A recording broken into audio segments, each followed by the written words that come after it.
ಆತ್ಮೀಯ ಯೂಟ್ಯೂಬ್ ವೀಕ್ಷಕರಿಗೆ ನಮಸ್ಕಾರ. ಮಾಹಿತಿ ನಿಮಗಾಗಿ ಯೂಟ್ಯೂಬ್ ಚಾನಲ್ಗೆ ತಮ್ಮೆಲ್ಲರಿಗೂ ಸ್ವಾಗತ. ಇದೊಂದು ನೇಮಕಾತಿ ಪ್ರಕಟಣೆ. NHPCಯಲ್ಲಿ ಅಧಿಕಾರಿ ಹುದ್ದೆಗಳ ನೇಮಕಾತಿ. NHPC national hydro electrical power corporation ಇಲ್ಲಿ ವಿವಿಧ ಹುದ್ದೆಗಳ ನೇಮಕಾತಿಗೆ ಅರ್ಜಿ ಆಹ್ವಾನಿಸಲಾಗಿದೆ. ಒಟ್ಟು 118 ಹುದ್ದೆಗಳಿಗೆ ಇಲ್ಲಿ ನೇಮಕಾತಿ ಪ್ರಕ್ರಿಯೆ ಆರಂಭ ಆಗುತ್ತಿದ್ದು SLC PUC ಡಿಗ್ರಿ ಪಾಸ್ ಆದಂತಹ ಅಭ್ಯರ್ಥಿಗಳಿಗೆ ಅರ್ಜಿ ಸಲ್ಲಿಸಬಹುದಾಗಿದೆ.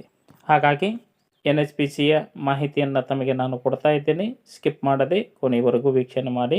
ಫಸ್ಟ್ ಟೈಮ್ ವೀಕ್ಷಣೆ ಮಾಡ್ತಾ ಇದ್ದರೆ ಸಬ್ಸ್ಕ್ರೈಬ್ ಬಟನ್ ಮೇಲೆ ಕ್ಲಿಕ್ ಮಾಡಿ, ಬೆಲ್ ಐಕನನ್ನು ಒತ್ತಿ, ಮಾಹಿತಿಗೆ ಲೈಕ್ ಕೊಡೋದನ್ನು ಮರೆಯದಿರಿ.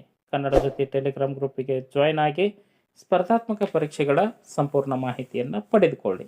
ಬನ್ನಿ NHPC ನೇಮಕಾತಿ ಕುರಿತು ತಿಳಿದುಕೊಳ್ಳೋಣ. National hydro electrical power corporation limited ರಾಷ್ಟ್ರೀಯ ಸಾರ್ವಜನಿಕ ಸಂಸ್ಥೆಯಾಗಿದ್ದು ಇಲ್ಲಿ 118 ಹುದ್ದೆಗಳ ನೇಮಕಾತಿ ನಡೆಯಲಿದೆ. HR ವಿಭಾಗದ ಟ್ರೈನಿ ಆಫೀಸರ್ ಹುದ್ದೆಗಳಿಗೆ ಅರ್ಜಿ ಸಲ್ಲಿಸುವ ಅಭ್ಯರ್ಥಿಗಳು ಮ್ಯಾನೇಜ್ಮೆಂಟ್ಗೆ ಸಂಬಂಧಿಸಿದ ವಿಷಯಗಳಲ್ಲಿ ಸ್ನಾತಕೋತ್ತರ ಪದವಿಯನ್ನು ಪೂರ್ಣಗೊಳಿಸಿರಬೇಕು, ಅಂದರೆ PG ಪಾಸ್ ಆಗಿರಬೇಕು. ಇದರ ಜೊತೆಗೆ ನೆಟ್ ಮತ್ತು ಕ್ಲಾಟ್ ಅರ್ಹತೆ ಕಡ್ಡಾಯ ಆಗಿರುತ್ತದೆ. ಇನ್ನು ಟ್ರೈನಿ ಆಫೀಸರ್ ಹುದ್ದೆಗೆ 30 ವರ್ಷದ ಒಳಗಿನ ಮತ್ತು 35 ವರ್ಷದ ಒಳಗಿನ ಅಭ್ಯರ್ಥಿಗಳು ಅರ್ಜಿ ಸಲ್ಲಿಸಬಹುದಾಗಿದ್ದು, ಸೀನಿಯರ್ ಮೆಡಿಕಲ್ ಆಫೀಸರ್ ಹುದ್ದೆಗೆ ಅರ್ಜಿ ಸಲ್ಲಿಸಬಹುದಾಗಿದೆ. ಗರಿಷ್ಠ ವಯೋಮಿತಿಯಲ್ಲಿ OBC ವರ್ಗದವರಿಗೆ ಸರ್ಕಾರದ ನಿಯಮದಂತೆ ವಯೋಮಿತಿಯಲ್ಲಿ ಸಡಿಲಿಕೆ ಇರಲಿದೆ.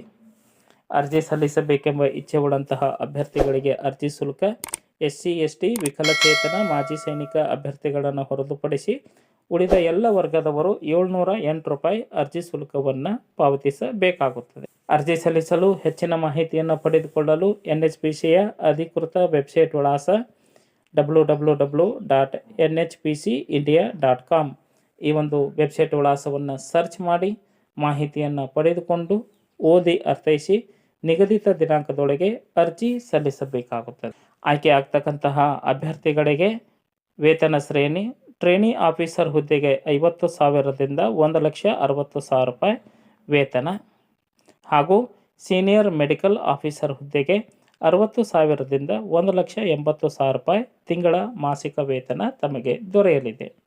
ಅರ್ಜಿ ಸಲ್ಲಿಸಲು ಕೊನೆಯ ದಿನಾಂಕ 30/12/2024 ಈ ಒಂದು ದಿನಾಂಕದೊಳಗೆ ತಮ್ಮ ಅರ್ಜಿ ತಲುಪುವಂತೆ ಇರಬೇಕು. ಮಾಹಿತಿಯನ್ನು ತಮ್ಮ ಸ್ನೇಹಿತರಿಗೆ ಶೇರ್ ಮಾಡಿ. ಯಾರಿಗಾದರೂ ಈ ಮಾಹಿತಿ ಉಪಯೋಗ ಆಗ್ಬೋದು. ಮಾಹಿತಿ ಇಷ್ಟ ಆಗಿತ್ತು ಅಂದ್ರೆ ಲೈಕ್ ಬಟನ್ ಮೇಲೆ ಕ್ಲಿಕ್ ಮಾಡಿ. ಮಾಹಿತಿ ಕುರಿತು ಏನಾದರೂ ಅನಿಸಿಕೆ ಅಭಿಪ್ರಾಯಗಳು ಇತ್ತು ಅಂದರೆ ಕಮೆಂಟ್ ಮೂಲಕವಾಗಿ ತಿಳಿಸಬಹುದಾಗಿದೆ. ಎಲ್ಲರಿಗೂ ಧನ್ಯವಾದಗಳು.